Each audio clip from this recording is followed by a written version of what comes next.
Welcome back, tributes, to episode 76 of Into the Arena. I'm Holly. I'm Emily. I'm AJ. And today we have an amazing guest with us. So excited to have Mackenzie Lansing on, who, as you all, I'm sure, are well aware, played Coral in the new The Ballad of Songbirds and Snakes movie. We are so excited to have Mackenzie on. Thank you so much for joining us. Per classic Into the Arena podcast tradition, we do have some rapid fire questions to kick things off. Yes, okay. So, besides Coral, who is your favorite tribute from the 10th Hunger Games? Oh, these are mean. Wait, hold on.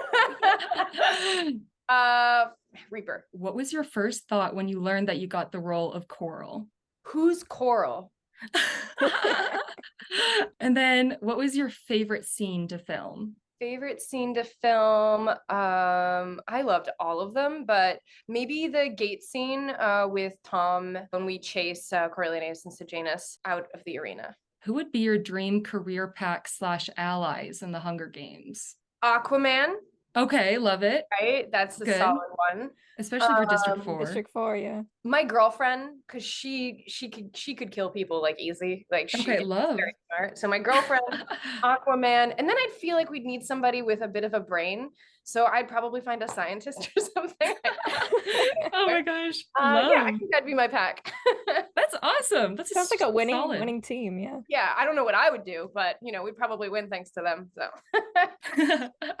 And then this is our favorite question asked. Do you think Lucy Gray is dead or alive at the end of Ballad? obviously it's open for interpretation. That's the politically correct answer, but I think she's alive. Ooh, okay. Love it. We all want her to be alive, right? Yeah. So, Yeah, it's mostly wishful thinking, I think. But yeah, I think she's so smart. I can't imagine that she went out to get Katniss and then just like got shot and was like, oh dang it. Like in my head, she had a plan and she figured something out. The only pessimist here, it seems. You think she's dead? Wait, who thinks she's dead? Yeah, I just don't see it. I feel like I keep flip-flopping back and forth. I Yeah. almost kind of think Suzanne hasn't really decided yet. I And don't if think she so. writes more, then she'll kind of commit.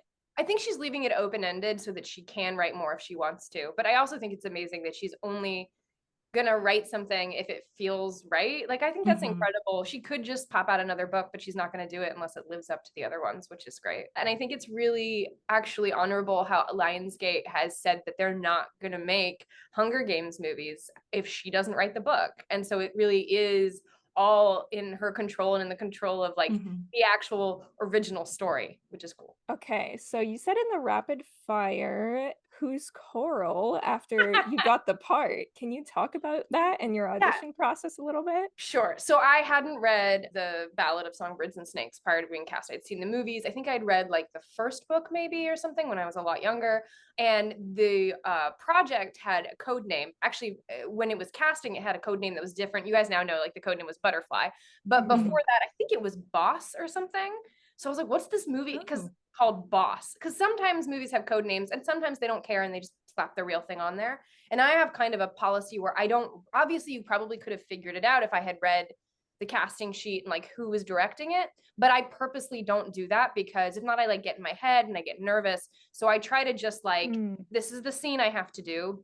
Based on this scene, what do I think this character wants? What are they trying to do? And I try to work without like really knowing much. So then it was only around the callback that I started to know it was something franchisey, something big. But when I booked it, my manager, Patrick, called me and was like, you're going to be in the Hunger Games. And I was like, did I audition for the Hunger Games? And he was like, yes, like the audition you did with Francis Lawrence. So anyway, that was kind of how that happened. So, I didn't originally really know who Coral was. You're going to be in the Hunger Games. Did I audition for that? No, your name was chosen. You're going to go fight. Oh, the real Hunger Games. But also went from being like, because the sides were so, because obviously Hunger Games is so physical, especially for my character. The sides didn't have a lot of dialogue. They were also still, I think, like working on a new draft of the script. So it was like kind of not like super fleshed out yet. It was just hard to tell like the role size, like who I was. There was a mention of cows at some point, like because of Tanner in the original script. Like you've killed cows back home, I think was one of the original lines. So I was like, are we in a field? Without like context of the project. If someone mentions cows, you're not going to go, oh, we're in the Hunger Games. You know what I mean? So unless you're a super fan, you guys probably would have figured it out. But like, I just didn't really know what it was until much later. So I don't know if I would have booked it if I had full consciousness of what I was getting myself into. And I guess that kind of makes me think, so we know based on the book, Coral doesn't play as big of a role as she does in the movie. Yeah. Did you then originally read the book before you got your hands on the full script? What were your thoughts when you realized that change? So I was like reading them simultaneously because I got the script and realized obviously that, oh, it's this book that I haven't gotten to yet. Okay. It's like kind of like reading them at the same time. I think I actually had only gotten pieces of the script. So I was reading sort of the book first and then they started to overlap. But when I was reading the book, yeah, it didn't seem like a very big character. And to be completely honest with you, I haven't told anyone this yet, but so my management company represents Tom Blythe as well. So we didn't actually know how big the role was. So when Tom had already been cast, my manager, when I was up for this, like called Tom and was like, give me the lowdown. Like, is this character interesting? Like, should she do this? Like, what do you think? And Tom was like, oh no, it's a big part, way more than the Wow. scene that they originally gave me led us to believe. Which I think Frances likes to take people who are either like sort of up and coming or unknown. And so I think there was a little bit of intentionality around that for some of the roles, like not letting everybody know like how big they were going to be. So I really didn't know. And even when I got the script kept getting reworked. So I would come back and I'd be like, oh, like my scene's bigger now, or this has been added, and now I have a death scene. And like even then, I think as an actor, you try to curb your expectations. So for me, I kept telling myself to protect myself that like you're not in it that much, small role, you're having a great time, you got to go to Berlin. Fuck yeah, that's great. Like who cares So if you end cool. up not even in the movie anymore? This was great. I actually didn't go to any of the pre-screenings because I wasn't able to make any. So it was when I went to the premiere in London, that was my actual first time seeing it. Oh, wow. The credits started. Wow. Yeah, I know. I was like the only one. Everybody else had seen it 11 times. And I think like Amanda and Loki were like, no, you're in this a lot. And I was like, I don't, because I love him to bits, but I think Amer said something like, he's like, yeah, your singing in this is really good. And I was like, Amer, I don't sing in this movie. Like, I don't know whose role you were. Anyway, something got lost in translation. So I think I just like sort of took everything with a grain of salt. We watched the movie, the credits rolled, and me and my partner were like gripping hands and just like crying because like Yeah. this is big. Like I didn't know. So that all really took me by surprise. Sorry, very long answer to your question. No, that's really, really amazing to learn about. I think because we were so excited, and I know AJ was so excited because AJ is our District 4 representative. Hey. So when District Yeah. 4 got more of a mention, it was really, really exciting. So It was a so very so cool amazing. surprise in the theater. I had one friend who had seen the movie before we saw it at the LA premiere, and she was extremely tight-lipped through the whole thing, which was per my request. But she Right. said, "The one thing I will tell you is your little District 4 heart will be so happy." It sure was. So It's funny because I think I was worried about how the fan reception was going to be for that, but I think most of the fans, like most Hunger Game fans that I've talked to, they understand that obviously when you're going from a book to a movie, there's some things that have to change because you don't have time to elaborate everything. And because it's visual and we're not in Koryo's head and all this other stuff, I think that they had to centralize the threat in the arena. They couldn't have it in the book kind of coming from all different places and like, oh no, this person's going to win, and then it's Reaper, and then it's this. So they had to kind of decide like, okay, these are the two main threats in the arena and kind of leave it at that. So I think that's why Coral got built more, and also just while we were on set, to be perfectly honest. And actually, kind of on that note, so Tom said that when he needed reference for Snow's character, or like just to get a better understanding of him, he would refer to the book because obviously that's, the biggest resource there is. But for a character like Coral, who in the book is, fairly small, how did you, I guess, approach her, or like did Frances or Suzanne even give you any sort of insight or like jumping off point to kind of build out her personality? Me and Frances definitely had like some good conversation on set about like what the career districts are like at this stage. And what I enjoyed is because he's working from the same place I am, where he's, read the book and he knows now that Coral's a bigger character. He wasn't really sure either. So it was kind of interesting how we like were building that together. Like, do we think it's like this? Like, what do you feel like the careers look like at this stage?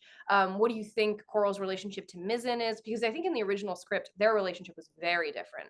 And then it got changed later to where she's a little bit more protective of him, even though it's like subtle in the movie. But I think for building Coral, yeah, a lot of it was backstory that I had to make up.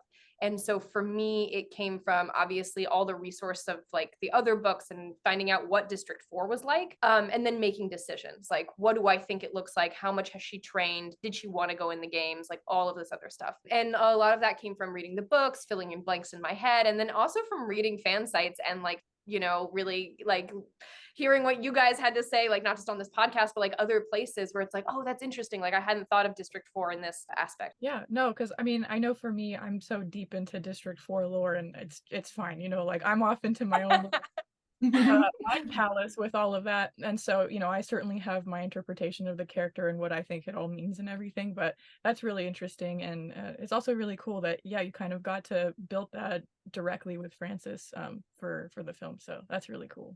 Yeah, I think that's actually exciting. Like, I think that sometimes when you don't get a lot of information, it's an opportunity that like I get to decide what the motivations are. I get to decide why she hates Lucy so much and all this other stuff. So Kind of on that point, what would you say her relationship to the games is? Because she seems upset being in the games, but she ends up being this large antagonist in the games as well. going back to like what my backstory was, is that I decided that since at this point in the games, they don't get any kind of reward. You only get to go home. So there had to be something back home that she cared about enough to be like, it's near you and I pick me, you know? And that to me, like as a person, I think if you don't have anyone, if there's no one you care about, I personally can't imagine killing a bunch of people just because I don't want to die. And so I think similarly for Coral, even though I do think she's very self-driven and determined and cutthroat, I think that there had to be someone back home that she's trying to get back to. And that when she has to choose between other tributes and that person, she's going to choose that person every time. I also think that, no, I don't think she wanted to go into the games. I think that at this stage, in my mind, we're at the beginnings of career districts. So they're not fully formed yet. I think that to me, they're already training kids to be like, well, in case you get picked, you better know how to defend yourself. But we're not quite in the mentality of like, I want to do this for my district. Like that's like Cato hasn't happened yet, right? So, but we're still, I did a lot of research on like child soldiers, because to me, that's kind of what they are. But to me, like Coral has only been brainwashed to a point. So that's why we still see vulnerability from her in moments, because she can turn her empathy off, but it doesn't mean it's not there at all. Her relationship to the games is conversations with my friends about life, where it's like, do you fight the system from within or from the outside? And I think to Coral, she considers herself a realist. And she's like, look, I can't change that any of this is happening. And I think it's horrific. But if I have to do it to stay alive and to get home, I'm going to do it. So I think it's fighting from within rather than fight like Reaper, just refusing to even play. That makes the last line even more heartbreaking now, because that was the line that really, I mean, Holly and Emily were there. I was wrecked. I mean, it's a really sad moment, but for me, is probably like my favorite part in Coral's arc, even though it's the end. But it's just, I feel like that's where you get like the essence of her the most. And yeah, me too. I think, you know, that scene wasn't in the original script. And I think in part because of conversations I had with Mike Leslie and with Frances, they decided to put that in. And I was so happy when they did, because to me, I was already working with the idea that there had to be a heart somewhere under there. And look, that doesn't justify anything that she does. But I think that the bottom line is when she says, I can't have killed them all for nothing, by that point, she knows Lucy can't save her. So she's not really trying to be like, feel bad for me. There's a million snakes coming up her back. She's not an idiot. Like there's nothing Lucy can do to save her at that point. So I think that she's using her last seconds of being alive to reconnect with being a real person and to show that she's human. She had a choice with what she was going to do with the last seconds of her life, and that's what she chose to do to someone that she doesn't like, but to like open herself up that way. So that's how I approached that. And I was very happy that that was added to the script later. That line hit me so hard in the theater. I mean, you see her calling Lucy Gray different names, and then in that final moment, she says Lucy Gray. Yeah, she calls her by her full name. And I think also watching Mizzen die, because I think that if you're trained your whole life to do this, and I think on some level to maybe sort of distrust other districts, it's what happens in war all the time. You can dehumanize the enemy, but you can't dehumanize the people who you've grown up with, who you've seen like experience joy and laughter. And so I think for her, when she watches Mizzen die, like she starts to snap out of it. We can branch off of that a little bit more. You kind of talked about Cato a little bit earlier as well. And at the end of the first movie, we have Cato have that career moment where he has been the antagonist the whole time, and then he reflects and has that moment of realization. And like we were just talking about, Coral has that. How do you think those two deaths parallel each other? I think that obviously it's very intentional, and that's part of what Francis is very, I think, thoughtful about, making sure that all of these movies connect and leaving Easter eggs and things like that. So he was talking about that on set, about these two things paralleling each other. But what I think is fascinating is, like, if we're thinking about the career districts sort of growing, Cato's exact line, it's like, I'm dead anyway, I always was, right? So if that's him, like, years into the future, that gives you an indication of like how these career districts have evolved, that he literally hasn't had a moment of being a child or being really connected to his humanity, and he knows it. And in that sense, none of it matters. Versus Coral, who still has some of that left. Like, it hasn't been completely beaten out of her yet. There's still remorse, That's really interesting. No, I think that was one of my favorite parts going into Ballad, was seeing Coral's, like, not seeing Coral's death, but that moment of realization and that moment of humanization. Like you said, you did an amazing job capturing those emotions. So good. Yeah, it was a hard scene. I was really like, I wanted it to go well, like, so bad, because I was like, this is the one moment I get to show who she really is. But I also needed us to buy that it's the same person. Like, it has to be hard for her to admit that. It can't just be like, like, oh man, I'm so sad. Like, like it has to come out of still like the same character that we've been following through the whole movie. No, you did a great job in capturing that. All of us, like, it's like the Leo DiCaprio meme where he's like pointing at the TV and we were all like, oh my God, it's like, plenty of that in Ballad also, but and specifically with that, I think we were all like, look what they're doing. Yeah. I guess just to like shift gears a little bit. So like, I've seen the movie 9 times, going for a 10th time tomorrow. Very excited. And every time I go in, I try to look at the things that are out of focus or in the background, or try to get as many of the details, because I know there was so much poured into this film. There's always stuff that gets cut or kind of pushed off to the side or whatnot. And I noticed upon, I think, my 4th or 5th viewing or something, that in the hospital scene, there's the TV that's playing, and out of focus we can kind of see Coral's tribute interview where you're fabulously spinning the trident, and I wish there was more in focus, because I would have loved to see that. Yeah. But we were wondering if there was anything that you could share about those interviews, or if there was anything that ultimately didn't make the final cut. Totally. So there was so much. So first, about the interviews, Francis wanted to include as many interviews as possible, but we knew that we were already working with a film that was getting really long. So he, in the 2 months that we had to stunt train and prepare, we would do the bloodbath, and then we would go off and do individual stunts. And in that time, at the end of the day, we would each work on our interviews, or like a select handful of people. So like me, Coop, who plays Mizzen, Kel, who plays Tanner, Hiroki, and they would each like work with their weapons. So I wasn't the only one who like learned how to do all that stuff. I think Hiroki was probably one of the best ones. Like, with his axe, he learned how to do this like really cool like ninja stuff. And then Kel, like, I think it's kind of works the same as nunchucks, like the way he would swing the chain around or whatever. And then even Coop, like they taught him to do some cool stuff with his net and everything. So everybody had prepared their interviews just in case. And so I had been preparing my trident routine for some time, and then we were told nobody was doing interviews. So I was like, okay, I'll stop practicing. And then it was like, oh no, we're gonna do them, but now it's only you and Lucy Gray.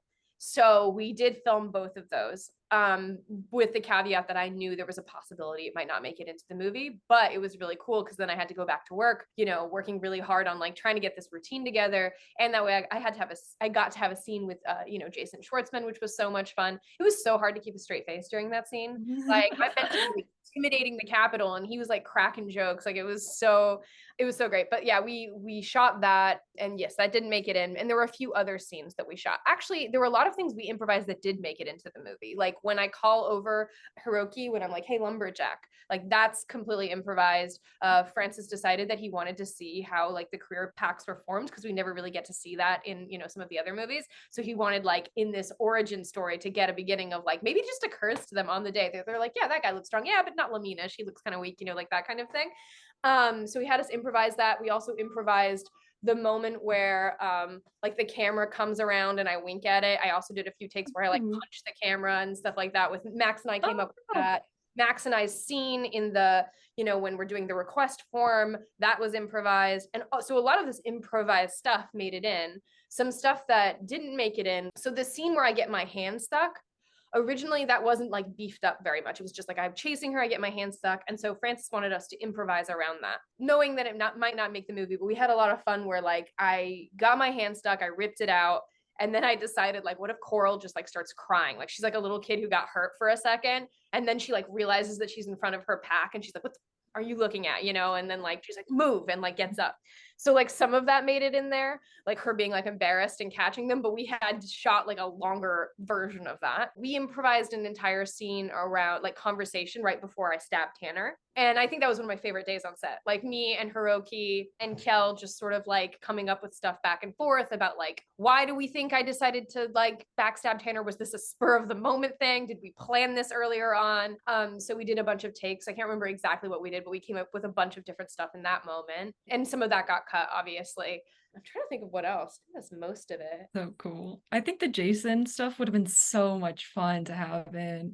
Every showing I've been to, the audience just adores Lucky Flickerman. Cracking Like up the whole time, adores him. So he brings some much needed levity to the Hunger Mhm. Games. And like so many of his lines were just completely made up on the spot. Like the whole way through, he'd come up with stuff like take after take. And when we did the interview off camera, he was like, you're actually genuinely very scary. And I was like, oh, thank you. And because I did a few where like I get in his face and he backs up and the guards come up or whatever. And we filmed like a whole scene like that. And like I think he improvised something where I end it like in his face. He's like, yes, we get it. You are very scary. Now on to the next thing. And like So you shared on Instagram that you are afraid of heights. yeah. So was the scene that you were most nervous to film the beam scene? And is there a scene that you were most excited to film? I think excited and nervous always go hand in hand, but probably that one was the most afraid I was. We had a lot of time to practice. So in the fake arena that we practiced in Berlin, we had like a sort of scaffolding situation that mimicked the beams that was intentionally made like actually a lot higher to get us used to heights so that when we showed up on set, we'd be like, oh, which was very smart. But I think the first few days that we did that, like they put Irene up there and she could have been on the ground. She was like on one toe at one point, or she'd fall. We were harnessed, obviously, but it's still scary because you really drop and then they basically catch you with the harness. So I don't know how people are just like, yeah, but I'm harnessed. I'm like, yeah, but when you first fall, you feel like you're just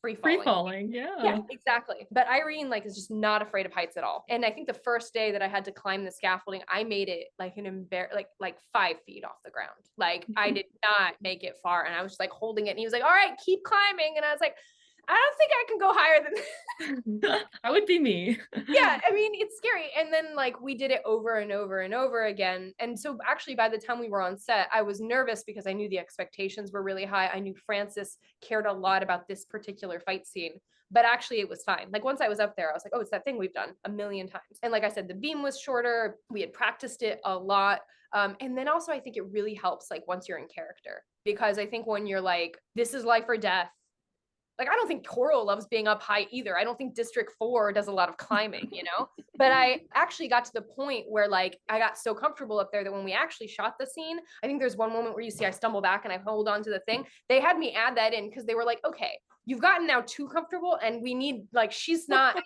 good in trees as like Lamina is. So I need you to be like, oh, fuck, like and back up against the wall, which was kind of interesting. Like that happened a lot, even with the weaponry. Like some of us got really good and Francis was like, yeah, but they're kids and we're at the beginning of career districts, but they took us that far. So we could do impressive stuff if we needed to, but sometimes we had to take it down a notch because there is something very raw about watching a bunch of kids like pick up instruments and just like fight each other, like not always very well, Yeah. Kind of like building up that strength and that courage, I guess. You had shared your playlist with AJ, Tom sharing them, Rachel sharing their playlist, everyone sharing their Hunger Games playlist, which we love. Were there any other particular things that helped you kind of find Coral and maybe get into that mindset? So even before they wrote in my death scene, I knew that to me, like, Coral had to have two sides to her, the very private side who like doesn't want to die, and then the other one that is just pure like rage against the machine, like fuck you.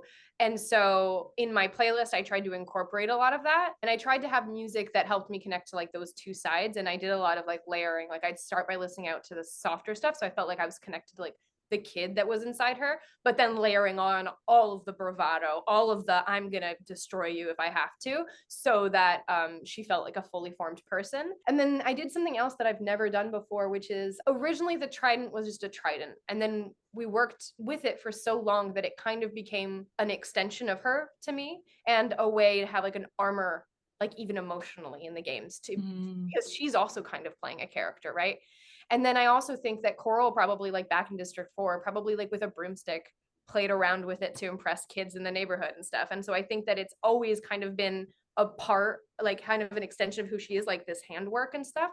So I think swinging it around and like doing the choreography over and over again that we had practiced for the interview, but I would do that like in the arena over on the side by myself with like my headphones in. And I think that like just really helped me connect to her, because I don't think she's someone of many words. Other kinds of preparations that I might do for different characters didn't really apply here. For this one, it felt like what was right was just more guttural, more instinctual. So like the trident and, you know, listening to music. We have one final like formal question for you, which I guess maybe you've alluded to a little bit, but do you have a favorite memory on set or just with the cast, you know, in between takes, or any special memory from your experience that you'd like to share with the fandom? There are so many, it's really hard to choose. There are a lot on set and a lot off set. You know, we rehearsed together, we worked together, we helped each other build these characters. We talked a lot about the Hunger Games, but we also like lived together for 6 months. And a lot of us, well, me at least, couldn't go home. So we stayed away from home. It was kind of like sleepaway camp, and those people like became my family. But I guess to mention a few, like Kel was probably one of my closest friends on set, and like getting to know him and meet him was really a privilege. Same for Hiroki. I love Hiroki. And just like, I guess in terms of specific memories, there was one time where we went to this little like bar that had like drinks named after writers, and some German song came on that all of the German cast seemed to know. And so like Demi and Irene and Kel were just like singing in German together. And then there's also Irene turned 18 on set, and we did a surprise birthday for her. That was big. Because I mean, I've been on a lot of sets before, and you don't always build a family. Like that doesn't necessarily happen. So I think this was really special in that sense. I love that you described it as a sleepaway camp. It just reminds me of the original, the first movie, when they were filming the tributes, said that it felt like a sleepaway camp. So I think it's really great to see, like, we're so excited to see you in this movie and to see all these amazing actors as tributes and as the mentors, because you guys make the behind the scenes. We love seeing all the content and the posts and hearing your stories, and you really put so much work and dedication into creating these amazing characters who we cherish so much. So this interview meant so much to us as a fandom. So thank you so much for coming on here. You're our first like tribute that we've had on, so that's exciting. Coral represent District 4. But we are so grateful for you, so thank you so much. And if you haven't seen Ballad, I don't know, like, you probably should go see it, I would think. So go see Ballad. See it again. Exactly, that's what we're preaching. Go see Ballad multiple times. And until next time, thank you so much. Take care. Bye.